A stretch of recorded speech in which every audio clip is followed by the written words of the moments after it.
Hi everybody, welcome back to another process video for my YouTube channel. Thanks for joining me. This will be my first mixed media process video that I have done, so I do hope you enjoy it. We'll get straight into it. I am just here mixing up some texture paste. Now I bought that texture paste from a cheapy shop here, so nothing too fandangle. And I'm just picking a gelato colour for one of the background stencils I'm going to do on my layout. If you can see off to the left there is a piece of 12 by 12 cardstock. It is Kesa cardstock, and I've just had gessoed it and just smooshed on some blue Heidi Shine. I think it's a darker blue Heidi Shine, just to give it a bit of a... Did try the old packaging technique that we've seen done before. Alright, so I've just smooshed all that up, the gelato, mixed it all up with the texture paste, as you can see. And I'm just using this Kaisercraft rose bud type stencil in the middle of my page. Now I'm not going to use it all, like the entire stencil. I'm only using a small portion of it just to give the center of the page that look. I did fiddle around with the colours I wanted for this initial stencil, just because I wanted to use the yellow. As you'll see later, there's one of the pictures with a bit of a yellow in it. Actually, it's a bit of a greeny colour, bright greeny coloured gelato. When it mixed with the white texture paint, it actually turned out quite well. So as you can see there, it's all done. I did cut out a fair bit there. You didn't have to see the drying time or anything like that. And I'm just doing this again with the purple gelato. They're mixing up with the texture paste, because I'm going to use another stencil in a minute, a Kaisercraft stencil, to do some more background stenciling on my layout. So yeah, as you can see, just mixing it around just to mix the purple through, and there you go, zipped it and done. Now this scripty stencil is another Kaisercraft stencil I picked up in my haul from Spotlight the other week. Mind my big head here, I did edit a fair bit out of this so that way you didn't have to worry too much about seeing, but you get the general idea of what I'm doing. I do struggle a little bit with this stencil, I'm not sure why, especially once when I'm doing it after I've gessoed and put other stuff on the cardstock. It sort of bubbles a bit, I'm not sure, but it turns out alright. Now I'm not using the entire stencil, as you can see, just using parts. I do have a plan which will come together and does change a little bit over time in this process. So there you go, just use a little bit across the page in different sections just to give a bit of scripty font there. I really actually love this stencil. And just using my heat gun to dry it off a little bit. I have cut this out, and I did cut it out in the original when I did the rosebud, but just so you guys can see, especially if some beginners, I know when I was starting out, you want to see how people do things and if there's a right way of doing it and whatnot, so I did give you a bit of a snippet of that. Now I've just moved that to the side and just playing around with my photos. Now this layout is one of my grandmother who passed away at the beginning of January this year, so actually only a week ago as I'm doing this voiceover. So this is one of the last layouts I will do with these photos for now, as I've done a fair few over the last few weeks for her album that I was making.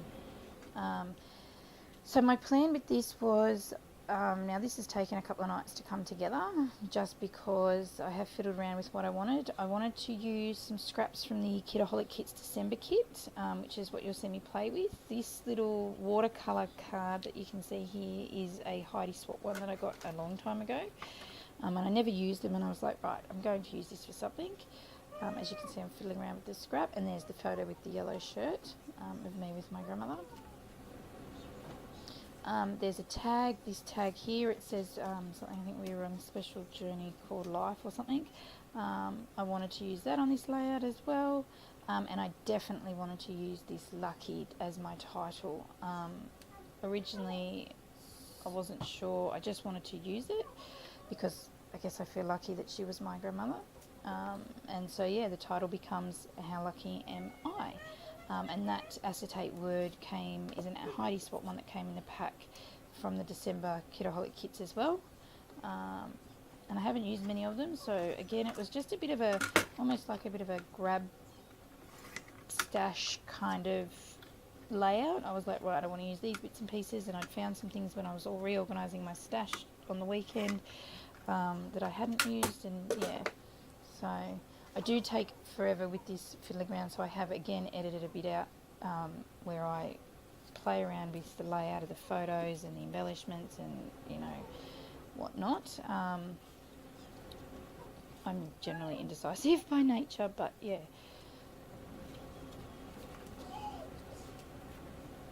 So as I said, I do fiddle around and I get a bit stuck on this heart scrap piece that I had there, and I fiddle around with it for a while. I might have actually cut that bit out where I played with it. And then there's this piece down the bottom, just because I wanted to balance it out from where I had the scrap piece of paper framing the photo in the top left. I wanted to put something just to balance that out a little bit as well. So then this seemed to come together with this other piece that, you know, is a different pattern on it. It's sort of triangle pieces with gold and colours. So yeah, as you see, thumbs up, that's the way I want my layout to look. It doesn't actually look like that, so wait and see if you remember. And again, I wanted to use some stamps. I brought these to do an album I made for my grandma for Christmas, and it's all sort of family type words and phrases. So yeah, I decided I wanted to stamp it, so I used my StazOn ink, black ink, and I just stamp randomly across the page. Now some of these will get covered by photos and stuff later, but I'm not really phased by that. I'm sort of getting a bit past that OCD of when I do something on the page it needs to always be seen. I get a bit funny with that. Was originally when I first started doing the mixed media stuff. That doesn't always go the way you had planned. So that first stamp was Remember, and this one says Forever Yours. So yeah, just plopping it around wherever I think, and I do try and remember where I was putting the photos, because as I said, I do want some of them to poke out, but I don't get too phased. And I did actually clean my stamps off then, so that's what you were looking at. I just cut that out. And I do just, again, as I said, it doesn't end up looking up the way that it did originally, and I fuss around again and whatnot and move everything around, and now you just get to see me laying it down. So I do use my hot glue gun this time, because I have been, I guess some of the other YouTubers I follow seem to use like that hot glue or wet glue on the mixed media background, and it sticks better. And this photo is a great example of that. I actually used the double-sided tape thinking it would be okay, and then it actually sticks to the scrap piece, but then it pops up, and so I end up having to go back at the end and putting some hot glue on it just to make it stick to the pack, the cardstock.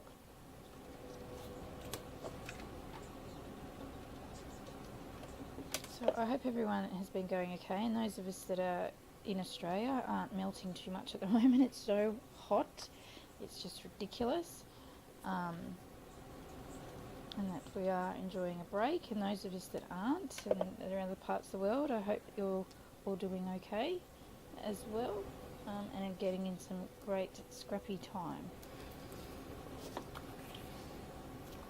So as you can see, this is completely different. Now I did end up painting that card off camera, this little card into it's a pale, you can't really see it in the video, but it is a pale pink. I actually didn't want to use particular colours in the layout. I didn't want to use pink or the blue gelatos, because I'd used them so much in the actual album I'd made my grandmother on some of the mixed media spreads I'd done there. I just wanted to branch out, I guess, a little bit. I guess almost like a bit of a challenging myself to do things a bit differently. And as I said, I'd never used that like green, fluo greeny coloured one, and I'm really happy with how it toned down a bit to make it almost like a yellow. Oh, this might be where I obsess over this piece of black. I wanted to use it just because it's got the love hearts on it and things like that. It just matches well. So I do just trim that down. and then realise that it's too short for the photo, but I end up making it work by making the photo sort of stick in between. Unfortunately, my cord doesn't quite reach over to my area here where I'm scrapping for my hot glue gun, so you sort of see it off to the side a bit. It's a bit frustrating, but you know, I don't use my hot glue gun a lot, so it doesn't faze me too much as long as things like my heat gun and whatnot works. It's all good. Oh yeah, I burned myself here. I dropped a bit on my finger. Ouch. Yep.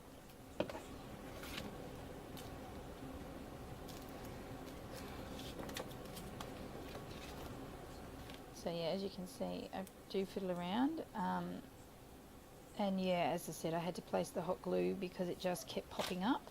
I didn't put double-sided tape on that side there that goes onto the scripty font piece of that photo, but because I think the way the paper was sitting, it wasn't sitting flat, so the photo was popping up, and even though it had been in a page protector, if it ever was pulled out, it'd pop up, and I didn't want it to get ruined. So yeah.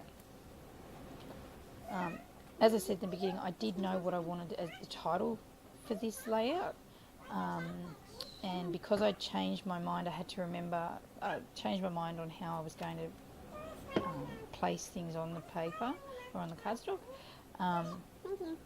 I had to be mindful of the fact that this is what I wanted to do for my layout. So yeah, just using the Tombow glue, the aqua glue, just to stick it down with that lucky acetate piece, and that worked really well. You can't see, it's clear glue, so it dries clear, so that worked really well.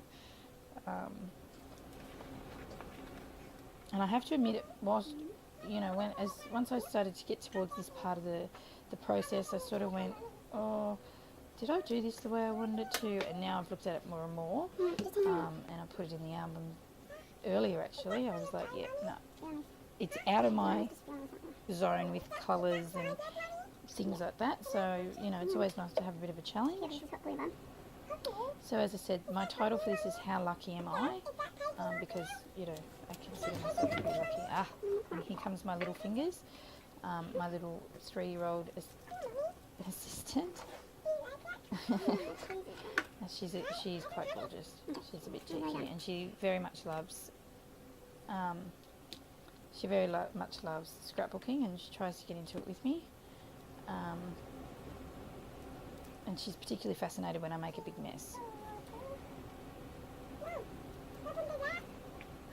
So I go through my little box of sequins here. These are all different coloured sequins that have come in past Kitaholic kits. I just have them in this box. I think they're probably only really the last few months. And I just placed a few around the layout. I was debating whether or not to use Heidi Shine or whether or not to use the sequins, and I just decided sequins was something a bit different. I always go to the Heidi Shine. So again, as I said, it's a layout where I just wanted to kind of step outside my comfort zone again, and yeah. So I've done a few layouts with mixed media ones in particular that, or 12 by 12 actually, not just mixed media, that have been a bit stepping outside your box. You know, I definitely say give that a go, because, you know, I think what sparked it was that I had actually done my clean out of my stash the other day and reorganised it on Sunday, and which is a few days ago, and went, oh yeah, I found these pieces. Says we do. But definitely, you know, if you're starting out and things like that, I'm very much still the learning, and I watch a lot of YouTube videos, and, you know, I'm part of a lot of Facebook pages for scrapbooking, and see just different ways how people use things and things like that.